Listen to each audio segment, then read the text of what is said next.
Hi, everyone, and welcome to Culture Builders, the podcast where we talk about creating intentional, uplifting classrooms, especially for young educators who are just getting started or growing in their careers.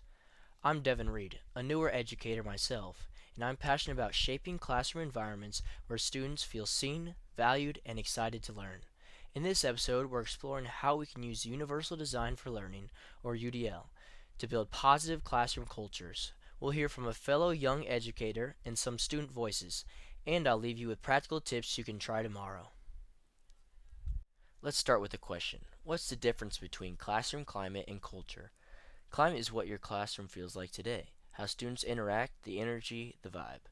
Culture is what your classroom feels like every day. It's the product of many climates added together over time. Harry Waul puts it this way: culture is built daily through climate. Every high five, every redirect, every time you say thank you to a student, it all adds up. D. Michelle reminds us that students need transparency. They can't grow if they don't know the steps or the expectations. Clear communication paired with care creates safety, and safety creates culture. Universal Design for Learning, or UDL, is a theory of instruction that requires the manner in which instruction needs to be established, such that all learners are accommodated for. UDL adopts three general principles as its base: demonstrating multiple ways to engage, demonstrating multiple ways to represent, and demonstrating multiple ways to express. So, how does Universal Design for Learning tie in?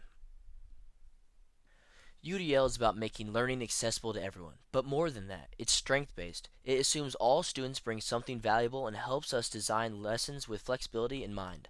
The Center of Teaching and Learning at Cornell University describes UDL as a tool for inclusivity. When we give students choice, when we base instruction on their strengths, we're telling them you matter. Your way of learning matters. A practical example: instead of assigning one format for a final project, say an essay, you might let students choose a podcast, a poster, a performance, or a written piece. Suddenly, students feel more ownership and engagement, and the classroom culture becomes one of trust and empowerment. The University of Nebraska-Lincoln framework also emphasizes personalization, involvement, and individualization, all of which build a stronger classroom community. Students feel recognized and responsible. Today I'm excited to share insights from a fellow young educator who's building a thriving classroom culture. Let's dive into our conversation. How do you define a positive classroom culture in your own words? A positive classroom culture is where students feel safe to think freely and answer questions without fear. It's built on clear practice procedures that reduce anxiety and create consistency.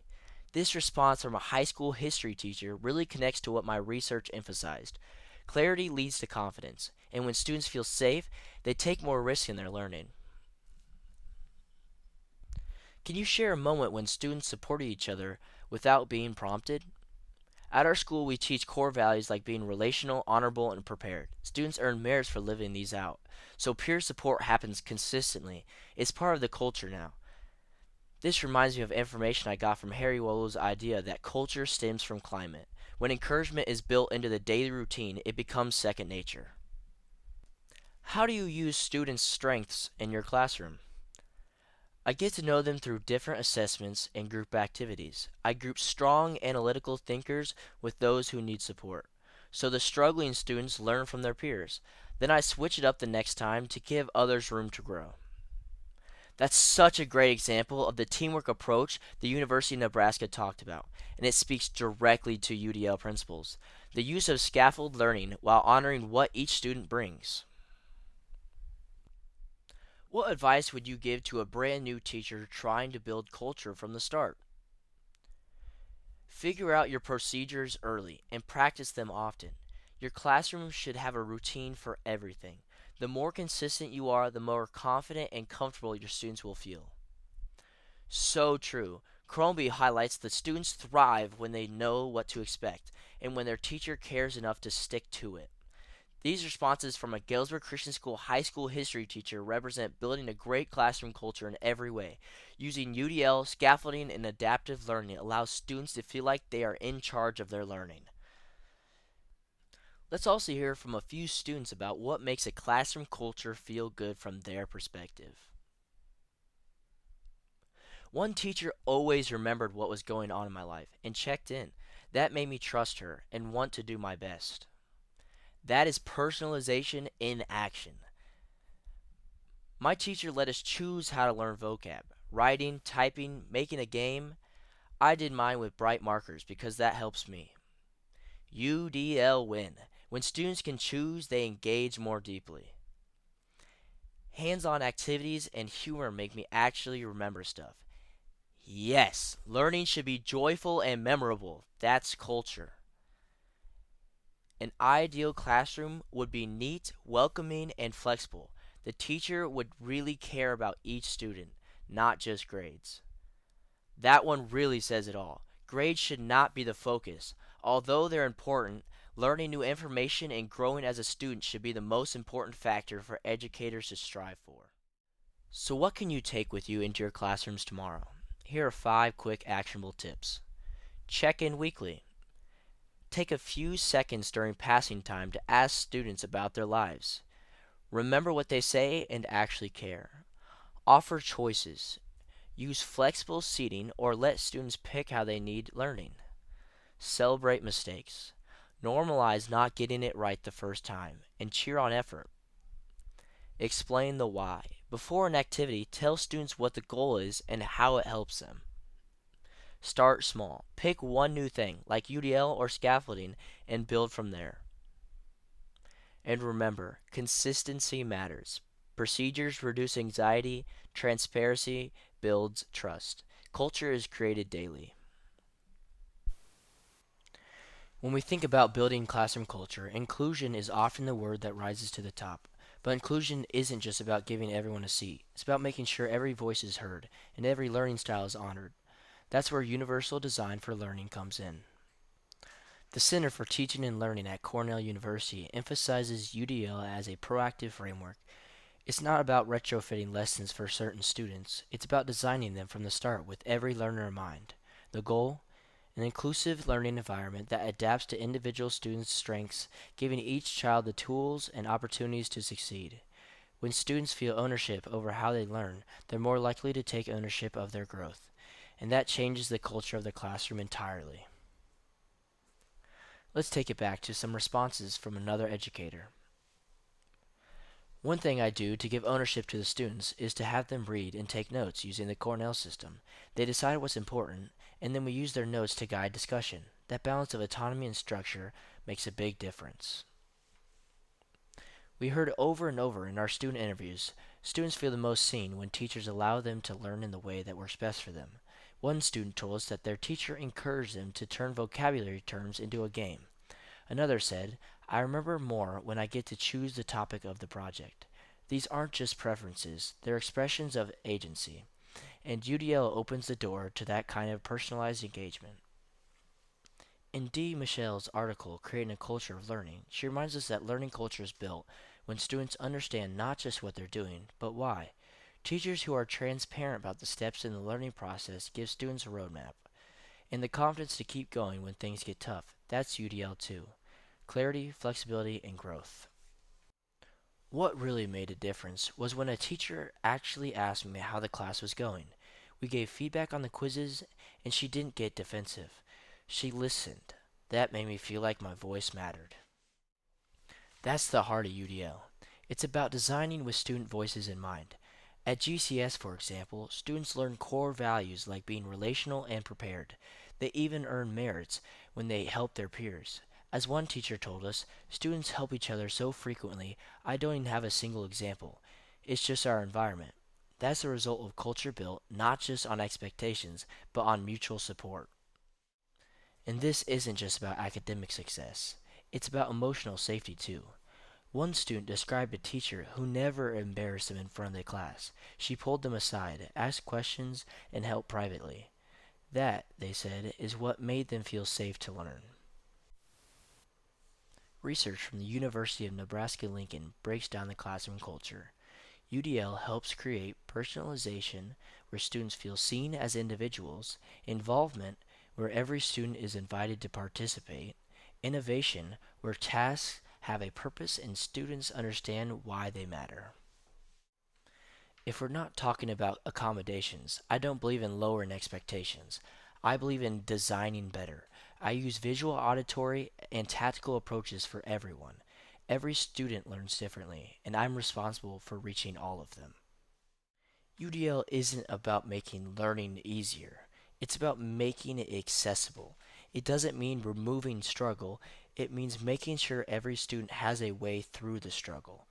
One fifth grader might thrive with responsibility. Another might need scaffolding. UDL gives you the lens to know when to push and when to support. When students feel like their growth matters, and when they see their teachers adjusting for their needs, not just out of pity, but out of respect, culture changes. Classrooms become spaces of trust, and trust fuels engagement, collaboration, and joy. The best teachers don't just teach the subject, they teach the person. They ask about my game last night or how I'm doing. That makes me want to do well in their class. As we continue to explore what it means to build culture, one truth becomes clear. It's not about flashy projects or perfect decorations. It's about the everyday decisions, the way we talk, the way we listen, and the way we design. Universal design for learning isn't a trend, it's a mindset. And when we adopt it, we tell our students, you belong here, you matter, and we're in this together. Here are 5 more in-depth steps to apply what we have talked about. Step 1. Know your students and use what you learn. This is more than icebreakers and surveys at the start of the year. Teachers who build culture through UDL keep learning about their students all year long. One of the teachers we talked about said, I use different assessments and activities just to learn how each student thinks. Then I place them in groups where their strengths can help others, or where they can grow by stepping up.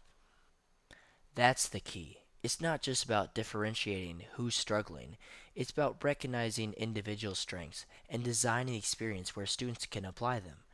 Want your students to feel ownership of the classroom? Start by showing them you value how they think. Step 2. Give students voice and choice. UDL says that engagement skyrockets when students have autonomy. That doesn't mean chaos, it means flexibility. In math, we used to all have to do terms the same way, but then my teacher let us choose, write them down, type them, even make a game. That helped me actually learn. This is such a small change, but it had a big impact. When you let students decide how they show what they've learned, you're not just making learning more fun, you're making it more accessible, more personal, and ultimately more effective. Step 3. Explain the why. According to the University of Nebraska-Lincoln, one factor of a strong classroom culture is innovation. But innovation isn't just about using tech or new strategies. It's about helping students understand why they're doing what they're doing. Before and after notes or projects, I always review the objective. Students need to know what they're aiming for and how today's work fits into that bigger picture. That clarity builds trust. It reduces anxiety and it helps students take learning seriously, not because they have to, but because they understand the value. Step 4. Build connections in the in-between moments. This came up again and again in our interviews. Students remember the quick hallway check-ins, the passing period conversations, the how was your game last night moments. My teacher helped me with a college paper once, and then asked me how it went. That stuck with me. I knew she actually cared.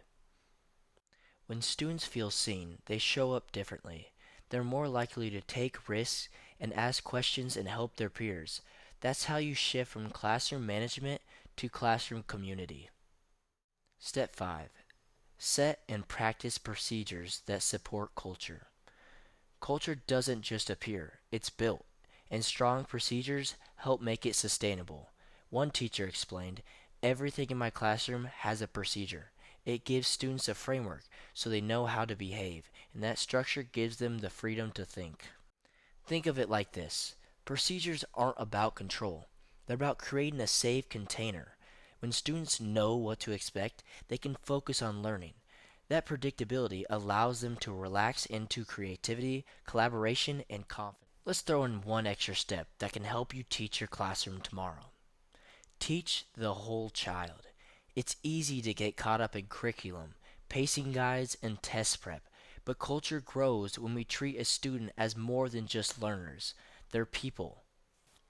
One student said, an ideal classroom helps me learn in a way that works for me, but also sees me as a person. We're more than just kids needing to be taught. That's the heart of it. Universal design isn't just a framework, it's a philosophy. One that says every student has value, every student deserves access, and every student contributes to the culture we create. So, whether you're a new teacher setting up your first classroom or a veteran looking to reinvigorate your space, start small. Add voice and choice. Personalize an activity. Ask your students how they want to learn. That's not a detour from the curriculum. It is the curriculum. It's how we build culture. One student, one relationship, one day at a time. Thank you for taking the time to listen to this podcast. Today we've seen how universal design for learning isn't just about access, it's about community, about honoring your students' voices, strengths, and growth. Tune into the next episode for more ways to build a positive classroom culture.